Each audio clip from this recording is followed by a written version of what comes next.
Mis amados y amadas, muy buenos días en esta mañana. Quiero darles la bienvenida a todos y a todas en esta mañana.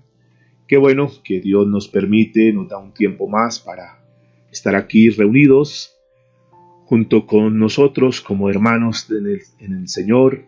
Cada uno de nosotros seguramente todavía con cosas que seguimos trabajando, pero quiero felicitarles porque seguimos aquí puestos en la brecha, seguimos aquí dispuestos para seguir recibiendo el conocimiento de Dios y rogándole al Señor para que con ese conocimiento Él nos dé la sabiduría. Hoy vamos a comenzar una nueva lección. Quiero que por favor abran sus Biblias en el primer libro de Juan, capítulo 2, a la altura del verso 28. Primera de Juan, capítulo 2, verso 28. Muy bien, vamos a hablar hoy sobre un tema que he titulado en forma de pregunta y es: ¿habrá un día de juicio para los cristianos? ¿Y por qué responderemos? ¿O qué responsabilidades tendremos nosotros? ¿Por qué responsabilidades seremos juzgados? Primer libro de Juan, capítulo 2, verso 28, permítame lo leo en la Nueva Traducción Viviente, y dice de la siguiente manera: Y ahora, hijitos, permaneced en Él, para que cuando se manifieste tengamos confianza, para que en su venida no nos alejemos de Él avergonzados. No nos alejemos de Él avergonzados. ¿Habrá un día de juicio para los cristianos? ¿Y por qué responsabilidades seré juzgado? ¿Por qué responsabilidades serás juzgado? Es mi deber como pastor, mis amados, en esta mañana, mostrarles la Escritura en plenitud, de tal manera que nosotros sepamos exactamente cómo está trazada la Biblia. No podemos nosotros como predicadores simplemente enfocarnos en mensajes que motiven a las personas, mensajes motivacionales, mensajes que llenen de alegría y de gozo y que toquen los sentimientos de las personas, sin mostrar la otra parte, que también es importante que nosotros sepamos que como cristianos tenemos responsabilidades. La vida cristiana es una serie de verdades, digamos, paradójicas, y la Biblia dice que los caminos de Dios no son nuestros caminos, es decir, los pensamientos que Dios tiene no son nuestros pensamientos. ¿Por qué razón? Porque Dios dice que el hombre mira las cosas físicas. Nosotros estamos muy dados a mirar las cosas externas, mientras que Dios mira la actitud de nuestro corazón. Dios básicamente está centrado no en la parte externa, no en las cosas que nosotros hagamos como para pretender apantallar a Dios. Eso, la verdad, eso no le interesa a Dios. Dios siempre mira lo profundo del corazón y así funciona el reino espiritual. Por eso es que es muy importante nosotros vivir más en función de cómo Dios piensa que vivir en función de cómo piensa el sistema o cómo hemos venido pensando. Recuerde y repito que los pensamientos de Dios son diferentes a nuestros pensamientos. Si nosotros vamos a servir a Dios de una forma efectiva, nosotros tenemos que apartarnos del enfoque que tenemos en las cosas físicas y tenemos que centrarnos en lo espiritual. Debemos poner nuestro enfoque en las cosas eternas, mis amados. Noten que la vida, y una vez más lo estamos demostrando hoy a través del evento que ha sucedido en medio nuestro, y digo en medio nuestro porque tuvimos la oportunidad seguramente de estar orando por Cecilia, y sabemos que la vida es así, pasajera, es muy efímera, y nosotros no podemos centrarnos en eso. Todas las preocupaciones que ella tuvo, si tenía para pagar el arriendo, si tenía casa o no tenía casa, todas esas cosas materiales ya pasaron, ya eso ya no es preocupación. Ya lo único que ella lleva es la parte espiritual, la parte eterna. Y por eso tenemos nosotros que estar muy centrados, no en las cosas pasajeras de este mundo, mis amados, sino que tenemos que centrarnos en todo lo que es más allá. Por eso esta lección está diseñada para ayudarnos a mantener un enfoque en las cosas espirituales y eternas, viendo también de una manera detallada cuál es nuestra responsabilidad final para con el Señor Jesucristo como sus hijos. Entendamos, preciosos amados, que nosotros fuimos llamados por el Señor con un propósito y con una meta, que nosotros hemos sido apartados ya del mundo, pero también Dios nos da una responsabilidad en la cual nosotros también tenemos que estar centrados, mis amados. Tenemos que mirar, no solamente recuerda que tú no fuiste llamado simplemente para ser un cristiano y hacer parte de una congregación y ser parte de una membresía, sino que tú y yo tenemos una responsabilidad muy grande en esta tierra. Vamos a mirar unos puntos que son muy importantes. El primero de ellos es que debemos entender la naturaleza del tribunal de Cristo. ¿Dónde y quién? ¿Qué es el tribunal de Cristo? Hay algo que tú y yo debemos tener muy claro, y es que Dios juzgará a cada uno de nosotros, a cada ser humano que haya vivido en esta tierra. Todos, absolutamente todos, vamos a pasar por un juicio, pero hay diferentes juicios y es lo que yo quiero que nos vaya quedando claro. Este tema lo vamos a estar manejando en 2 o 3 secciones, posiblemente vamos a irnos despacio para que por favor nos queden los conceptos bastante claros y que en ese sentido nosotros podamos estar muy aplomados en qué estamos haciendo, para dónde vamos y cuál es nuestra proyección. Dice Proverbios capítulo 29, verso 26, Dios juzgará a cada ser humano que haya vivido. Dice el proverbista, muchos buscan el favor del príncipe, mas de Jehová viene el juicio de cada uno. Es algo que nosotros debemos tener, por favor, muy claro. Cada uno vamos a ser juzgados. Un día nosotros, de manera personal, ahí no va a estar tu papito ni tu mamita, no va a estar el pastor, no va a estar tu hermano, no va a estar tus hijos, no. Cada uno, un día tendremos que estar ahí cara a cara con Dios, donde el Señor va a juzgarnos a cada uno. Tenemos que estar e irnos preparando para todo esto.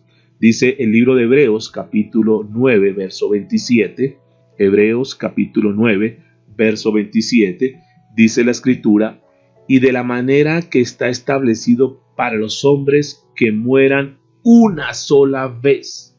Así que el concepto de la reencarnación, de que yo muero y vuelvo a reencarnar, son conceptos más, digamos, orientales, pero no tienen ningún soporte bíblico. Ninguna persona va a reencarnar. La única persona que murió y resucitó fue el Señor Jesucristo. Pero ninguna persona en este mundo, en este planeta, va a reencarnar. Las personas en una región del mundo creen que las personas van a reencarnar en animales y que entonces esa vaca no se la comen porque qué tal que sea la reencarnación de uno de sus familiares. Entonces prefieren morirse de hambre antes de sacrificar un animal porque piensan que es la reencarnación de un ser humano. Esa es una teoría que no tiene ningún sustento y menos bíblico. La Biblia dice, y es muy clara y de la manera que está establecido, para que los hombres mueran una sola vez, y noten lo que dice, y después de esto, el juicio. El juicio. Es algo que nosotros debemos tener en cuenta y estar siempre aplomados en eso. Así como Dios juzgará a cada ser humano que haya vivido, también Dios juzgará el pecado, y Dios ya de cierta manera juzgó el pecado en la cruz del Calvario. Ojo, porque este es uno de los, digamos, de las bases doctrinales más fuertes que nosotros debemos tener, y es que Dios juzgó el pecado en el Calvario. Cuando una persona pone su fe en Cristo Jesús, esa persona ya no tiene que temer el juicio por sus pecados. ¿Por qué? Porque Él fue juzgado. El Señor Jesucristo, a nuestro amado Cristo, fue juzgado en nuestro lugar. Eso lo debemos tener muy claro, mis amados. Pero fíjense que aquí hay algo importante, y es poner la fe en Cristo Jesús, haber entregado su vida a Cristo Jesús. En otras palabras resumidas, al cristiano, el que es un cristiano verdadero, el que ha nacido de nuevo, el que es un hijo de Dios, no tiene por qué tener temor en el juicio por sus pecados. ¿Por qué? Porque ese juzgamiento ya fue dado sobre una persona llamada Cristo Jesús. La Biblia nos da los soportes bíblicos, es decir, la palabra nos da los soportes bíblicos para nosotros poder tener la certeza de eso. Dice Primera de Pedro capítulo 2, verso 24. Refiriéndose al Señor Jesucristo, dice lo siguiente: quien llevó Él mismo nuestros pecados en su cuerpo sobre el madero, para que nosotros, estando muertos a los pecados, vivamos a la justicia, y por cuya herida fuisteis sanados. Esa es una de las cosas más fuertes que tenemos nosotros como cristianos, que nos tiene que dar tranquilidad, nos tiene que dar paz, que hay un juicio donde Dios va a juzgar a cada persona por sus pecados, pero los cristianos estamos exentos de ese juicio. ¿Por qué? Porque la ira de Dios, porque todo lo que Dios tenía para mandar, digamos, sobre el ser humano por causa de su pecado, cuando nosotros entregamos nuestra vida a Cristo Jesús, esas copas de la ira, esa copa de la ira vino sobre Jesús. Por lo tanto, una deuda se paga una sola vez, y si nosotros hemos verdaderamente entregado nuestra vida a Cristo Jesús, nosotros estamos exentos de ese juicio. Dice 2 de Corintios, capítulo 5, a la altura del verso 21, está hablando solamente del Señor Jesucristo, al que no conoció pecado. Recuerde que Jesús estuvo en esta tierra, fue tentado en todo, pero sin pecado, dice la Escritura. Por eso este versículo del apóstol Pablo dice, al que no conoció pecado, por nosotros lo hizo pecado, para que nosotros fuésemos hecho justicia de Dios en él. Justicia, entregados justos, limpios, como si nunca hubiésemos cometido ningún pecado, como si nosotros nunca hubiésemos tocado el pecado. Eso fue lo que hizo Jesús. Nos presentó completamente limpios, y cuando Dios nos ve a través de Cristo Jesús, nos ve completamente limpios. ¿Quién limpió nuestro pasado? ¿Quién quitó nuestros pecados? El Señor Jesucristo. Y como ya fuimos limpiados de ese pecado, como ya no tenemos una deuda por pagar, entonces obviamente no vamos a hacer nosotros, no vamos a pasar por ese juicio por los pecados, porque ya alguien pasó. Jesús pasó por ese mismo infierno el cual nosotros debíamos pasar, pasó en la cruz del Calvario. Esas horas que estuvo allá crucificado, fue un mismo infierno sobre él, infierno de toda la humanidad sobre Cristo Jesús, de una forma tremenda, y eso lo hizo Jesús porque nos ama. Gálatas capítulo 3, verso 13, dice la Escritura, Cristo, noten, Cristo nos redimió de la maldición de la ley, hecho por nosotros maldición, porque está escrito, maldito todo el que es colgado en un madero. Y aquí hay dos conceptos que son muy importantes, que los tengamos muy claros nosotros como cristianos, y es que toda la maldición que estaba sobre nuestras vidas, Cristo la llevó sobre él. Ahora, cuando nosotros entendemos esto, podemos tener muy claro el concepto y podemos estar muy seguros, mis amados, que cuando nosotros estamos en Cristo Jesús, ya las maldiciones no están sobre nosotros, porque la Biblia dice que esas maldiciones recayeron sobre el Señor Jesucristo. Por eso la doctrina que está por ahí deambulando, que habla de las maldiciones generacionales, no es cierto, no aplica para nosotros como cristianos. Un día vamos a estar estudiando sobre ese tema en lo que tiene que ver con maldiciones generacionales. Lo que pasa es que sí hay comportamientos humanos que se repiten de generación en generación, pero el concepto de maldición generacional como tal, cuando nosotros llegamos a Cristo Jesús, el Señor, dice la Escritura, que Él se hizo maldito, y eso fue una de las cosas grandes que el Señor nos dio también a nosotros. Entonces, ¿cuál va a ser nuestro juicio? Entonces, ¿de qué nosotros? Porque dice la Biblia que todos vamos a pasar, que cada uno va a ser juzgado. Su juicio y mi juicio va a ser, atención por favor, va a ser por el servicio que nosotros hayamos hecho por el Señor Jesucristo después de la salvación. Ahí, a partir de que tú y yo somos salvos, ahí el Señor nos demanda unas responsabilidades, y sobre esas responsabilidades es que nosotros vamos a ser juzgados. Por eso es que la vida cristiana no para solamente cuando tú dices, ya me entregué al Señor y listo, ya hago parte de una iglesia. Escúchame, el hecho de ser hijos, así como tú en tu casa le comienzas a dar responsabilidades a tus hijos o no, entonces ya cuando los niños van creciendo, ya las jovencitas van creciendo, entonces ya tú le dices, mira, ayúdame con el almuerzo, mira, ayúdame con esto, ayúdame con... Entonces así el Señor también a nosotros, cuando nos convertimos a Él y tenemos un proceso de formación que se llama el discipulado, luego el Señor nos da unas tareas para que nosotros realicemos, nos da una misión, nos da una comisión en esta tierra. Por eso que nosotros, digamos, tenemos responsabilidad, por eso es que vamos a ser juzgados. Escúcheme, por eso hablo que después de la salvación, este evento es lo que la Biblia lo cita como el tribunal de Cristo. Si bien es cierto, nosotros no vamos a pasar por el juicio por nuestros pecados, porque ya lo hemos expuesto, ya el Señor pagó por nosotros, pero sí hay algo en lo cual nosotros tenemos que estar muy atentos y muy pendientes, porque la Biblia cita mucho esto, y es que los cristianos, los hijos de Dios, vamos a tener que compadecer ante el Señor Jesucristo en algo que se llama el tribunal de Cristo. Eso es algo para que nosotros siempre tengamos pendiente. Dice el apóstol Pablo, hablando sobre el tema, 2 de Corintios, capítulo 5, verso 10, dice lo siguiente: porque es necesario que todos nosotros compadezcamos ante el tribunal de Cristo. Escúcheme que esta es una carta para la iglesia. Esto nos incluye a nosotros, porque es necesario que todos nosotros compadezcamos ante el tribunal de Cristo, para que cada uno reciba según lo que haya hecho mientras estaba en el cuerpo, mientras hacía parte de la iglesia, mientras hacía parte donde el Señor nos plantó en un cuerpo, sea bueno o sea malo. De manera pues, mis amados, que eso es algo que nosotros debemos tener muy consciente. Y ahí es donde tenemos que comenzar a trabajar a partir de ahora. Bueno, nosotros sabemos que tenemos que rendirle cuentas. Perfecto, ya no pasamos por el juicio de nuestros pecados porque ya fuimos exentos de eso gracias a la obra del Señor Jesucristo. Pero sí hay nuestra responsabilidad y es cómo nos vamos a presentar ante el tribunal de Cristo. Vamos a suponer algo hipotético, pero pues que podría darse, y es que nosotros hoy partiéramos, algunos de los que estamos aquí en la sala, partiéramos ante la presencia de Dios hoy. ¿Cómo nos presentaríamos ante el tribunal de Cristo? Ok, ya tenemos a Cristo Jesús, somos salvos, tenemos la salvación, pero tenemos que presentarnos ante el tribunal de Cristo. ¿Cómo y con qué nos vamos a presentar ante el tribunal de Cristo?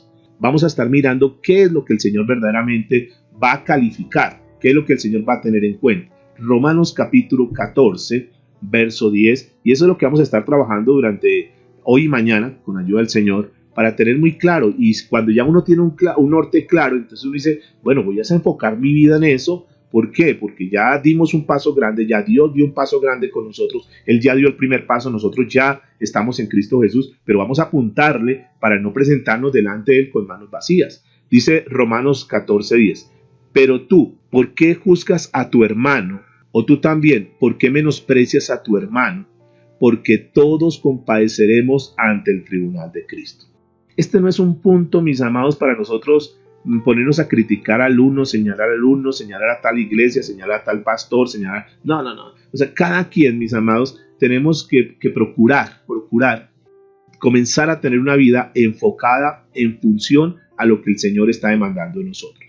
Cada quien tiene su responsabilidad. Si ellos no lo hacen, bueno, que Dios les dé la revelación y que lo puedan entender y que lo puedan hacer. Pero nosotros, que Dios nos ha traído en un proceso, que ya vamos madurando, ya a esta altura de nuestra vida cristiana, todos los que hemos venido durante este tiempo trabajando, ya cerca de 4 meses, aquí todas las mañanas, de lunes a viernes trabajando, seguramente que ya tenemos una madurez espiritual. Algo que es muy importante entender es que todos compadeceremos ante el tribunal de Cristo. Ahora, otro punto importante que quiero que tengamos en cuenta es que entienda por qué será juzgado en el tribunal de Cristo. Aquí es donde vamos a comenzar a trabajar. ¿En qué? ¿Qué será lo que el Señor va a juzgar? Nosotros seremos juzgados entonces por el servicio, escúcheme, por el servicio, por las obras que haya hecho como siervo del Señor Jesucristo. Es bien importante eso, por el servicio. Primera de Corintios capítulo 3, a partir del verso 11, dice lo siguiente: porque nadie puede poner otro fundamento que el que está puesto, el cual es Jesucristo.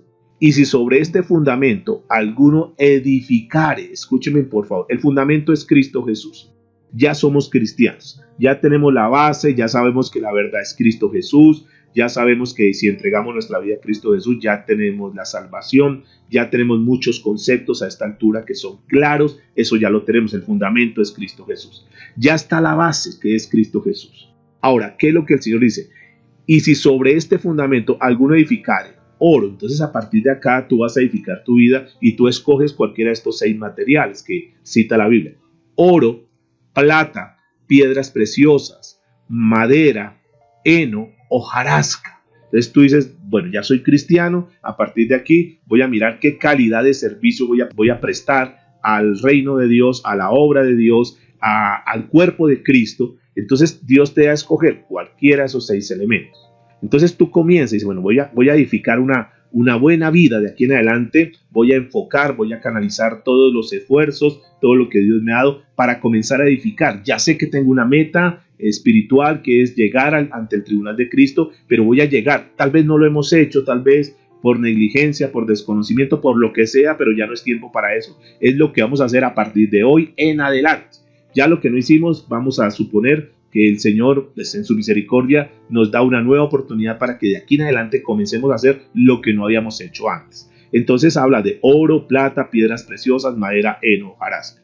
La obra, escuche, de cada uno se hará manifiesta. Es decir, aquel día, lo que tú hagas, que el Señor conoce el corazón, ese día se va a revelar. No es lo que tú muestres ante los demás, no es la fachada, no, es lo que tú hagas de corazón. Recuerda que el Señor mira hacia el corazón.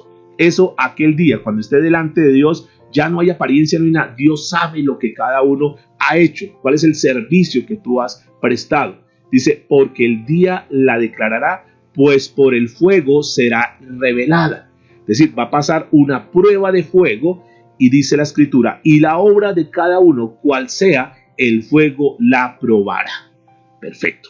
Si permaneciere la obra de alguno que sobreedificó, mire lo que dice la Escritura, recibirá recompensa. Entonces tú y yo nos presentamos con todas las obras que hemos hecho. Y ahí en esas obras habrá oro, plata, piedras preciosas, heno, madera, hojarasca. Y ahí decimos, Señor, mire, este es todo lo que yo hice. Entonces el Señor coge todo lo que hicimos, todas nuestras obras, buenas y malas, y las pasa por el fuego. Obviamente, después de pasar por el fuego, muchas de esas obras se echaron a perder, quedaron cenizas. Solamente se mantendrán algunas. Y sobre esas que se mantienen, dice la Biblia, recibiráis recompensa. Sigue diciendo, si la obra de alguno se quemare, él sufrirá pérdida. Es decir, todo el trabajo que hizo para edificar madera, heno y hojarasca, todo ese trabajo que se perdió. Aquí no está hablando de la pérdida y la salvación. Escuchen, por favor, porque ya estamos hablando de que somos salvos, que estamos en Cristo Jesús. Yo quiero que entendamos esto, que no dejen sacar esto del contexto, porque eso no está hablando. No está diciendo que se perdió la salvación. Aquí no habla de salvación. Para nada está tocando el término de salvación. Está hablando de las obras, del servicio. Hay servicios, hay actividades, hay esfuerzos que nosotros hacemos que al final no van a servir, que va a ser madera, heno, hojarasca. Entonces tú vas a decir, bueno, un momentico, a ver, si esto es así, entonces yo no tengo que enfocar mi vida ni desgastarme en edificar sobre madera, sobre heno, hojarasca, porque al final se va a quemar y se me perdió todo el trabajo y todo el esfuerzo. Dice, él sufrirá pérdida. Si bien él mismo será salvo, noten que ella aclara, si bien él mismo será salvo, aunque así como por fuego. Es decir, hay muchas personas que van a terminar la carrera en esta tierra habiendo hecho muchos esfuerzos, desgastándose mucho, pero a la hora de la verdad, delante del Señor, se perdió todo porque nada de eso sirvió. ¿Qué se va a quedar ahí? Todo lo material que se hizo en esta tierra, mis amados. Señor, es que mire, un pastor, Señor, construí un templo hermoso, mire este templo tan hermoso, es el mejor auditorio, hice el mejor auditorio en esta ciudad. Y yo digo, madera, heno, hojarasca, eso no sirve para nada. Hábleme de las almas que fueron salvas. Muéstreme su trabajo. Déjeme ver cuántas personas se evangelizaron, cuántas personas se discipularon, cuántas personas verdaderamente se convirtieron de verdad, fruto del evangelio, fruto de la predicación de la palabra. Eso es lo que me tiene que mostrar. Eso es el oro, esas son las piedras preciosas, esa es la plata. El resto no me muestre nada porque mire que es que tuvimos, eso no sirve para nada. Eso aplica también para cada uno. Señor, mire todo lo que hice. Es que le di a mis hijas la mejor carrera. Es que le compraba las mejores zapatillas. Es que tuvimos la mejor casa. Pregúntele a mi esposa y verá que nunca le faltó nada. Y Dios dice, madera, heno, hojarasca. Muéstreme cuántas veces le compartió a sus hijos. Muéstreme sus hijos si usted dio testimonio con su vida. Muéstreme qué hizo usted en lo espiritual. ¿Cuántas personas usted le compartió el evangelio? Porque ese es el oro, esas son las piedras preciosas, esa es la plata. Eso es lo que realmente va a valer. Del resto, mis amados, absolutamente nada. Por eso es que es muy importante, mis amados, que nosotros enfoquemos nuestra vida en lo que realmente a la hora del té, a la hora de la verdad, va a importar. El resto de cosas externas es que yo me vestía de tal manera, es que yo era el que más adoraba, yo era el que cantaba, yo era el que más diezmaba, yo era el que más ofrendaba, yo era el que más ayudaba. No, eso estuvo bien y qué bueno, pero realmente, listo, eras de alabanza, pero ¿dónde está el oro? ¿Dónde están las piedras preciosas? No, lo que pasa es que yo estaba tan ocupado que no tuve tiempo de predicar, no tuve tiempo. Eso es importante, mis amados. Ese servicio, esas obras serán juzgadas por la calidad en lugar de la cantidad. Por la calidad. ¿Qué clase de servicios, qué clase de obras es? 1 Corintios capítulo 3, verso 13. Dice la Escritura, la obra de cada uno se hará manifiesta porque el día la declarará, pues por el fuego será revelada y la obra de cada uno, cual sea el fuego, la probará. El deber, escúcheme, el deber y la obediencia son más importantes que los sentimientos y las emociones. Quiero que por favor tengas en cuenta este principio. El deber y la obediencia son más importantes que los sentimientos y las emociones. Hay muchas personas que están en las iglesias sirviendo por emoción, por sentimiento, pero no están obedeciendo, no están cumpliendo con su deber. Nosotros tenemos un gran deber que el Señor Jesucristo lo dejó, que lo estuvimos estudiando ayer, que tocamos una parte de esto, que nos dejó una comisión. Ese es nuestro deber. Nosotros tenemos algo que se llama la obediencia, que tenemos que manifestar esa obediencia delante de Dios. Ese deber y esa obediencia es lo que el Señor va a tener en cuenta. No la parte de sentimientos y emociones. Si usted mantiene las obras apropiadas, las actitudes apropiadas vendrán de una forma natural. ¿Y qué más? Y las relaciones apropiadas se van a comenzar a desarrollar. El libro de 1 Tesalonicenses, capítulo 2, verso 4, nos muestra algo que es bien importante. Es decir, que una de las cosas que Dios nos va develando es que para el Señor es mucho más importante cumplir con nuestro deber, obedecer lo que Dios dice, más que cualquier otra cosa. Porque tú te puedes vestir de cualquier manera, tú puedes hablar de cualquier manera, y todo eso puede servir. Y entonces aparentemente para los demás, esa persona es súper espiritual, esa persona se ve, pero realmente Dios es el que juzga el corazón. Dice 1 Tesalonicenses capítulo 2, verso 4, sino que según fuimos aprobados por Dios para que se nos confiase el Evangelio, tú tienes el Evangelio, ya tú tienes la palabra de Dios, ya tú con lo que sabes a esta altura de tu vida, tú ya puedes compartirle a alguien lo poco que sabes. 2 minutos de lo que ya tú sabes, ya tú puedes resumir el Evangelio, en qué consiste el Evangelio. Dice la Biblia que, sino que según fuimos aprobados por Dios para que se nos confiase el Evangelio, así hablamos, no como para agradar a los hombres, sino a Dios, que prueba nuestros corazones. Que se convierta la persona o que no se convierta la persona, eso es una responsabilidad de Dios y ya lo sabemos. Pero es nuestro deber hablar, es nuestro deber predicar la palabra del Señor. El resultado ya depende de Dios. Pero que nosotros no seamos, perdónenme que sea tan directo, porque si no les digo yo quién más y no quiero entrar a llenarlos de emoción, nada. Si nosotros somos negligentes con el hablar la palabra de Dios, el predicar el Evangelio, ese es un deber nuestro. Y nosotros lo hacemos por obediencia a Dios. Aquí no es que yo no siento predicar, yo no siento, es que yo creo que no tengo el llamado para ser evangelista. No, es que este es un deber para todos. Habla de una manera sencilla. Tú no necesitas ni estar más preparado con lo que tú sabes, de esa manera tan sencilla que tú eres. Háblale a las personas de Cristo. El libro de Efesios, capítulo 6, verso 6, dice la Escritura, no sirviendo al ojo como los que quieren agradar a los hombres, sino como siervos de Cristo de corazón, haciendo la voluntad de Dios. Mis amados, a partir de ahora, tú no te pongas que si el pastor lo tiene en cuenta, que si no, que si los hermanos, que si me vieron, que pastor estoy haciendo esto, hermanos, mire todo lo que yo estoy haciendo, calladitos. Haga las cosas como para el Señor. No te pongas a levantar trompeta y decir, es que yo sí hago, es que yo sí les predico. Tranquilo, cada quien hágalo de corazón, no es bajo presión. Yo no les voy a estar pidiendo números, ni a ver cuánto le predicaron, a ver dónde están sus 12, a ver muéstreme esto. No, porque es que esto tiene que nacer desde el corazón, porque muchas personas lo hacen para los ojos del hombre y para que los demás lo vean. Y entonces sacan pecho y se vuelven orgullosos, es que yo sí, mire todos los que tengo, mire mis discípulos, es que yo ya tengo tantas personas. Tranquilos, mis amados, Dios sabe el que hace de corazón esto. Comencemos con nuestra Jerusalén. ¿Qué tal si nos proponemos en eso? Con nuestros seres cercanos, nuestros seres que están más continuos a nosotros, con ellos, dice la Escritura, sino como siervos de Cristo de corazón, haciendo la voluntad de Dios. Eso es lo que Dios va a juzgar, eso es lo que Dios va a estar viendo. Dios juzgará su corazón dándole una tarea que cumplir. Tenemos una tarea que cumplir, mis amados. Primera de Crónicas, capítulo 29, verso 17 y verso 19 nos dice lo siguiente. Permítame, por favor, la leo en favor de ustedes. Primera de Crónicas 29, 17. Yo sé, Dios mío, que tú escudriñas los corazones y que la rectitud te agrada. Por eso yo con rectitud de mi corazón voluntariamente te he ofrecido todo esto y ahora he visto con alegría que tu pueblo reunido aquí ahora ha dado para ti espontáneamente.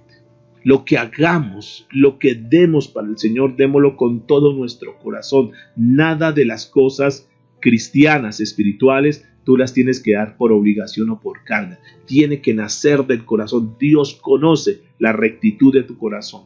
Dios sabe cómo estás. Dios sabe la situación que tú estás viviendo. Y eso es lo que Dios quiere, que todo, absolutamente todo lo que hagamos para el servicio a Dios, lo hagamos de corazón. Dice el verso 19, asimismo da a mi hijo Salomón corazón perfecto para que guarde tus mandamientos, tus testimonios y tus estatutos, y para que haga todas las cosas y te edifique la casa para la cual yo he hecho preparativos.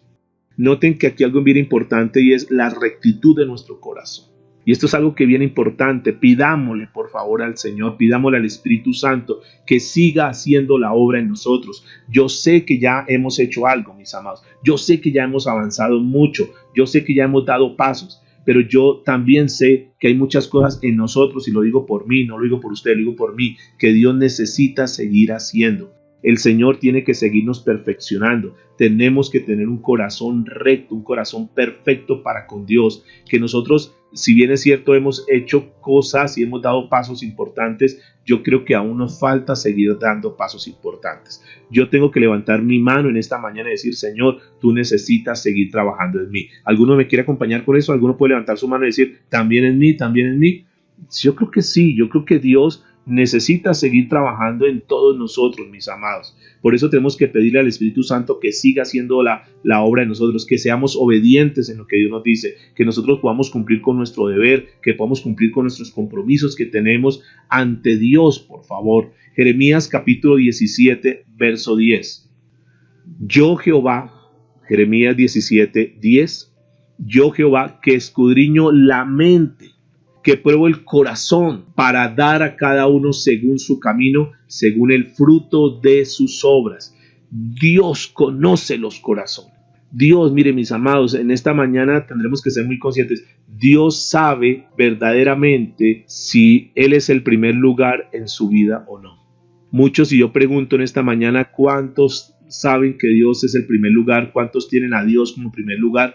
Muchos podríamos levantar la mano en esta mañana. Pero solamente Dios, que escudriña la mente y que prueba el corazón, Él sabe verdaderamente si Él es el primer lugar en nuestra vida, si Él es lo más importante en nuestra vida. Seguramente muchos, si le preguntases hoy, Dios tendría que ser muy sincero y decir, no, tú no eres, yo sé que yo no soy el primer lugar. Tú tienes en primer lugar a esto y esto. Algunos tendrán el trabajo, algunos tendrán el dinero, algunos tendrán algún hijo, algunos tendrán el esposo o a la esposa, algunos tendrán un nieto, algunos tendrán algo diferente que no sea Dios. Algunos tendrán inclusive el ministerio por encima de Dios. Dios tiene que ser el primer lugar en nuestras vidas. Él conoce nuestros corazones. Cuando tú des algo para Dios, cuando tú coloques tu ofrenda, cuando tú des tu diezmo, cuando tú prestes un servicio para Dios, por favor, hazlo con todo el corazón. No haga porque es que toca, es que me da pena. No, nada de esas cosas son los factores que Dios determina. Es que salga de tu corazón, mis amados. Que tú digas, yo necesito honrar a Dios porque Él ha sido muy bueno conmigo y yo necesito darle lo que es de Él. Yo necesito colocarlo en primer lugar en todo, porque Dios es el que me ha dado todo, porque yo no le voy a dar lo mejor para Él. Pero que sea una actitud del corazón. Aquí estamos leyendo Jeremías, que Él escudriña la mente. Cuando tú tengas que prestar un servicio, así sea cuando ya nuevamente se abra la iglesia, ir a limpiar las sillas, hazlo con todo el corazón. Cuando tú tengas que predicarle a alguien, que es el servicio que más podemos estar prestando en este momento, que es uno de los más valiosos, entre otras, que es la tarea que tenemos central, hagámoslo con todo nuestro corazón. No lo hagamos como por llenar un reporte o como por mostrar. No, mis amados, de corazón. Apocalipsis capítulo 2, verso 23, dice lo siguiente. Y a sus hijos heriré de muerte, y todas las iglesias sabrán que yo soy el que escudriña la mente y el corazón, y os daré a cada uno según vuestras obras. Esta es una palabra de Apocalipsis, una palabra que viene, es algo que vendrá, es algo que Dios va a hacer, que a cada uno le hará según sus obras. Por favor, a partir de este momento, de este instante, todo lo que tú hagas para el Señor, hazlo con todo tu corazón. No lo hagas por obligación. Si yo tengo que dirigir esta reunión, la tengo que hacer siempre con una actitud de corazón. No porque toca otra vez una reunión, otra vez madrugar para eso. No, mis amados, no. Cuando tú tengas la oportunidad de ir a la iglesia otra vez, que seguramente muchos estarán deseando volver, reunirnos, estar ahí, volviendo a adorar al Señor, estar ahí congregados, muchos anhelarán eso. Ahora cuando tú vayas, ve con una actitud de corazón, no digas, qué pereza ir otra vez el domingo, otra vez estar allá. No, mis amados, todo lo que hagamos, todo absolutamente, lo que sea en la parte espiritual, lo que sea para Dios, hagámoslo de todo corazón. Ahora, entienda, por favor, ese otro punto que creo que con este termino hoy, entienda las consecuencias negativas de este juicio. ¿Qué es lo que va a pasar? ¿Qué es lo negativo que nos va a pasar a nosotros en ese momento del juicio, delante del Señor, en ese tribunal de Cristo? Una de las cosas es la pérdida, pero también la vergüenza. Algunos van a perder, no, o sea que yo me quedé con las manos cruzadas, no hice absolutamente nada, perdí absolutamente mi vida porque qué vergüenza delante de Dios, qué vergüenza tener que presentarme con las manos vacías, perdí mi vida, tanto tiempo diciendo que soy cristiano, tanto tiempo estando en una iglesia y a la hora, pero yo diciendo, duré 20, 30 años, 40 años en la vida cristiana y qué vergüenza presentarme delante de Dios con las manos vacías. Va a haber pérdida de todo el trabajo que hizo, que no fue fructífero, que no valió para nada, madera en hojarasca, y la vergüenza. Esas dos cosas son posibles que se den aquel día. Y gracias a Dios que nos permite dar esta enseñanza que también viene para mí. No crean que es para usted, para mí también. Y yo también quiero desafiarme y decir, no. Yo tengo que presentarme no solamente con la salvación, sino también ese día recibir los galardones, recibir lo que Dios tiene contemplado para mí. Yo no quiero ser simplemente decir, sí, fui pastor y bueno, sí, y soy salvo, bendito Dios. Pero ¿y con las manos vacías? Qué vergüenza como pastor, qué vergüenza como cristianos. Pablo dice, hablando en el tribunal de Cristo en 2 Corintios capítulo 5, verso 11, dice que el temor debería motivarnos a servirle a Él y a persuadir a otros. El temor del Señor, el temor, el respeto hacia Dios. No. O sea, yo prefiero pasar, entre comillas, la vergüenza de irle a predicar a alguien y no pasar la vergüenza de presentarme con las manos vacías. Por lo menos yo puedo decirle, pero le prediqué a estos días que se convirtieron. No, Señor, yo ya supe que esa no era mi responsabilidad. Pero, Señor, yo prediqué, yo hablé de Cristo, yo di testimonio con mi vida, yo hice las cosas de la mejor manera. Yo di lo que correspondía para el Señor. Escuchen este punto. Yo di lo que correspondía para el Señor. Ahora, lo que el pastor hizo con ese dinero, él tendrá que darle cuentas a ti, Señor. Pero por mi parte, yo estoy tranquilo. Nosotros no somos para juzgar. Pues, ¿y qué tal que no sé qué? ¿Y qué tal que no? Allá cada quien. Es decir, cada uno cumpla con su responsabilidad. Yo tengo mi responsabilidad. Y yo tengo de lo que el Señor nos da para el desarrollo de la obra de Dios, yo tengo que rendirle cuentas a Él. Pero tú no puedes decir, no, yo no le doy porque es que yo no sé qué hagan con la plata. Eso, tú das lo que le corresponde al Señor y esa persona, para este caso, si tú lo das aquí a la iglesia, yo tengo que responderle al Señor por eso también. Y por el temor al Señor, eso debería motivarnos a nosotros a decir, no quiero fallar al Señor. Que no quede yo en esa área como que una persona que abusó de las personas y que comenzó a maquillar una cantidad de cosas y comenzó a sacarle la plata a la gente y que el pacto para no sé qué y que haga no sé cuándo y que haga no sé qué. No. Yo quiero, en esa parte también quiero ser muy transparente y quiero ser muy limpio y estar presentado delante del Señor también con toda esa claridad. Hay de aquellos siervos, entre comillas, del Señor, que utilizan la iglesia como fuente de ganancia deshonesta. Porque aquel día dijeron, usted disfrazó una cantidad de cosas, usted lo que estaba era, robándole a mis hijos. Ellos, tienen que rendirle cuentas a Dios. Que nosotros, aún en esa área, no te quedes con lo que es de Dios. Haz lo que te corresponde hacer, mis amados. Nosotros tenemos que actuar siempre con el temor al Señor. El cristiano nunca debe temer, ya lo dije, a la ira del infierno. Tranquilos. Si somos cristianos, el infierno no es para nosotros. Nosotros fuimos libres de la ira del infierno. Pero si hay otras cosas en las cuales el cristiano sí debe ser prevenido y tiene que ver con la relación de ese juicio allá delante del Señor Jesucristo.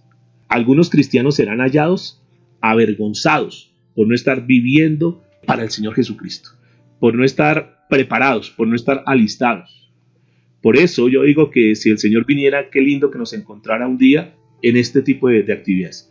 Nosotros aquí aprendiendo, nosotros ahí en la grey del Señor, ahí en el arado del Señor, que yo termine mis días enseñando la palabra del Señor, que ustedes cuando el Señor venga, los encuentre ahí estudiando la palabra del Señor, orando, que los encuentre compartiendo la palabra del Señor, ocupado en las cosas de Dios, preparados, listos, como si el Señor viniera en este mismo día. Y no que nos encuentren por ahí en cosas que no son ni siquiera de Dios, mis amados. No, felices, y nosotros pues en una fiesta y gozando, y viene el Señor y, que no nos encuentre mal estacionados, mis amados, que estemos ahí preparados y listos siempre como si hoy fuera el último día. Primera de Juan capítulo 2 versículo 28 es el pasaje con el cual nosotros comenzamos, solo que lo leí con la Nueva Traducción Viviente. Ahora lo quiero leer en versión Reina Valera. Primera de Juan 2:28. Y ahora, hijitos, permaneced en él. ¿Permaneced en quién? En él, para que cuando se manifieste tengamos confianza, para que en su venida no nos alejemos de él avergonzados. ¡Qué vergüenza! ¡Qué vergüenza que el día que el Señor venga nos encuentre haciendo cosas que no son! ¿No crees que será una vergüenza?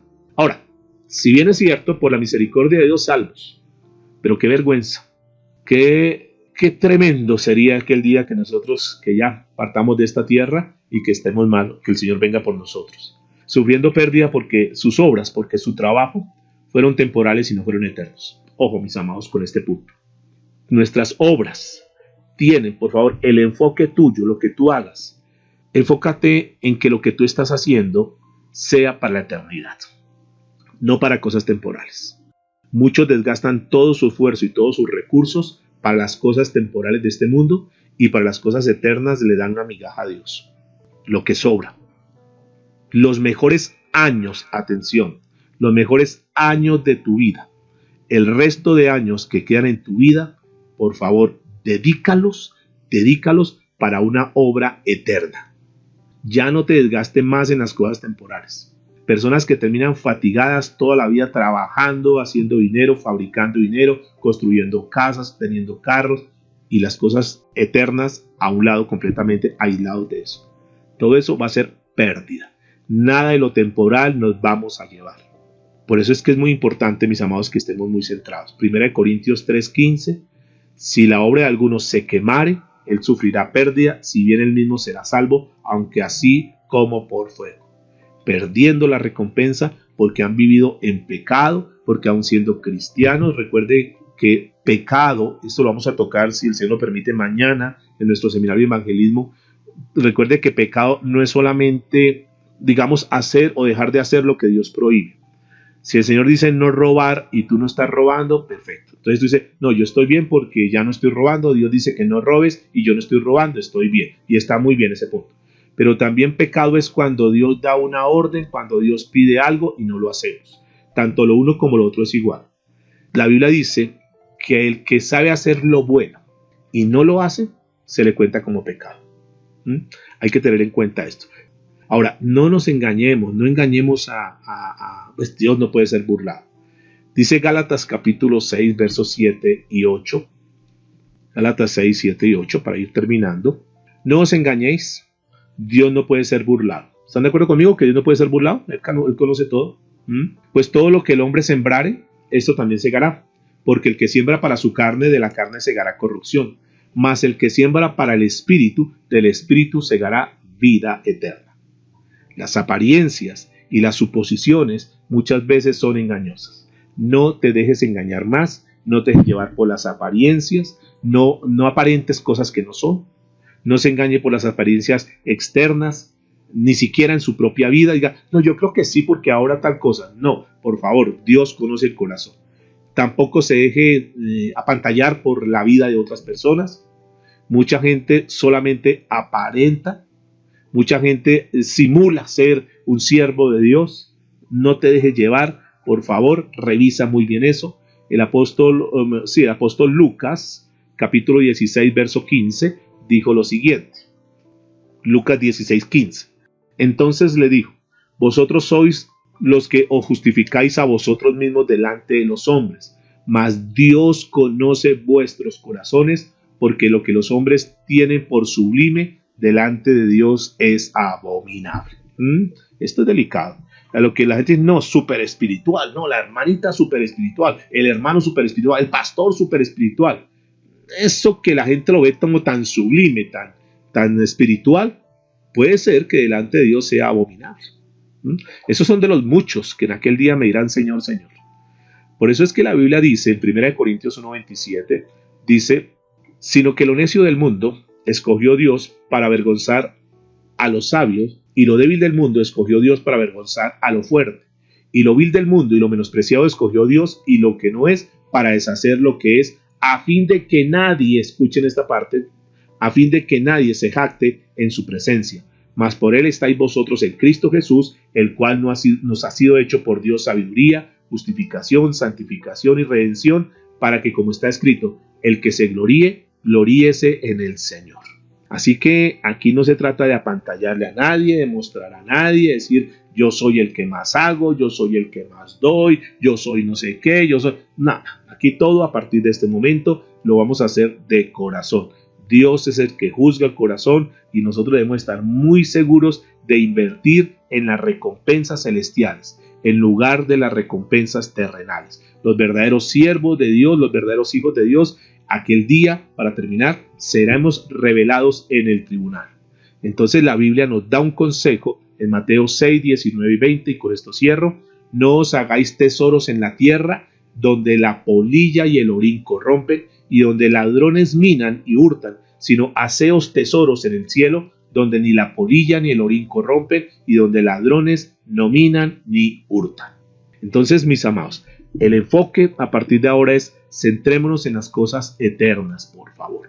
La vida es corta, cada día se va reduciendo más, entonces debemos tener en cuenta, aprovechemos bien el tiempo, hagamos lo que verdaderamente va a ser gratificante, lo que verdaderamente va a recibir retribución de parte de Dios. Mañana vamos a mirar lo que tiene que ver con más sobre esto de las recompensas y cómo podemos obtenerlas. Ese es un tema que, si el Señor nos lo permite, mañana vamos a estar trabajando para que nos quede cada vez mucho más claro y podamos enfocarnos en ese trabajo que verdaderamente nosotros necesitamos hacer en este tiempo.